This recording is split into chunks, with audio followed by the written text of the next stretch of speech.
Hi everyone, আমি যে কোনো পার্টিতে যাওয়ার আগে নিজের স্কিনটাকে কিভাবে প্রিপেয়ার করে নিই আজকে সেটাই তোমাদের সাথে শেয়ার করব। সো চলো ভিডিওটি শুরু করা যাক। এই যে আমি আজকে আমার আপার লিপস থ্রেডিং করব আর আমার ফরহেডটা ক্লিন করে নিব। আপার লিপসের হেয়ার রিমুভ করার সময় অলওয়েজ তোমরা পাউডার দিয়ে নিবে, এতে করে খুব সহজে তোমাদের আপার লিপসের হেয়ারগুলি উঠে আসবে।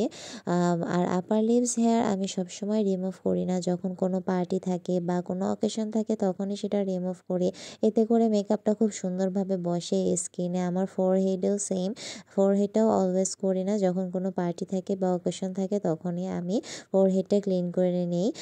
সো আমার রিভিউ বেসটা তোমরা সবাই please like comment share and follow করে দিও, পাশাপাশি আমার ইউটিউব চ্যানেলটিও সাবস্ক্রাইব করে দিও।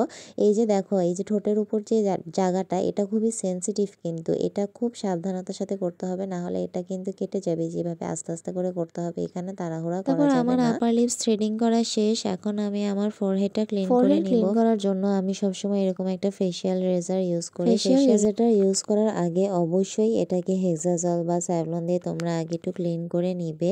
আমরা ক্লিন করে রাখি এটা, কিন্তু এটা ব্যবহারের আগে অলওয়েজ ক্লিন করে নেওয়াটা জরুরি, যেহেতু আমাদের স্কিনের উপর দিব, তাই হাইজিন মেনটেন করাটাও জরুরি। আর হচ্ছে ফেশিয়াল রেজার দিয়ে ডাইরেক্ট আমাদের স্কিন অ্যাপ্লাই করা যাবে না, তার আগে আমাদের স্কিনে অ্যালোভেরা জেল বা অলিভ অয়েল বা ভ্যাসলিন দিয়ে নিতে পারো, এতে করে খুব সহজেই ফোরহেডটা ক্লিন করা যায়।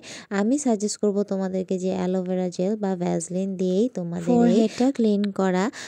যদি তোমরা খালি এভাবে ফেশিয়াল রেজারটা ইউজ করো তোমাদের স্কিনে, তাহলে স্কিন কেটে যাওয়ার সম্ভাবনা একদম 100-100 থাকে। তাই যে কোনো ধরো ভ্যাসলিন বা অ্যালোভেরা জেল এগুলো মাস্ট ইউজ করতে হবে। করার সময় কখনোই তাড়াহুড়া করা যাবে না। আমি সবসময় ফোরহেডটা ক্লিন করি না, তোমাদের এর আগেও বলেছি। আর আমি ভ্রু প্লাক করাটা পছন্দ করি না, মানে আমার ভালো লাগে না, তাই আমি আর কি ফোরহেডটা ক্লিন রাখি আর আপার লিপসটা ক্লিন রাখি। এর মধ্যে আমার ফোরহেড ক্লিন করা শেষ, তোমাদেরকে দেখাই দিতেছি। দেখো কি অবস্থা হয়েছে। এখন আমি আমার ফেসটা ওয়াশ করে চলে আসলাম তোমাদের সামনে। দেখো কি সুন্দর একটা ফ্রেশ লুক লাগতেছে, মানে পুরা স্কিনটাই আমার মনে হয় একদম ফ্রেশ লাগতেছে ফোরহেড ক্লিন করাতে আর আপার লিপস হেয়ার রিমুভ করাতে। আমার স্কিনের উপর এতক্ষণ একটা অত্যাচার চলছে, যেমন রেজার চলছে, তারপর থ্রেডিং চলছে, এই জন্য আমার স্কিনটা একটু রেডনেস ভাব দেখা দিছে। তাই আমি এখানে আমার স্কিনে একটু ড্যাব করে আইস কিউব লাগিয়ে নিব। আর আইস কিউব কখনোই ডিরেক্ট স্কিনে অ্যাপ্লাই করবা না, এতে তোমাদের স্কিনের টিস্যুগুলোর অনেক ক্ষতি হয়। এই যে আমার আইস দেওয়া শেষ। আর যাদের এরকম রেডনেস ভাব আসবে, মানে বিগিনিয়ার যারা আছো, কোনো ভয় পাবা না, এটা রাতের মধ্যেই ঠিক হয়ে যাবে।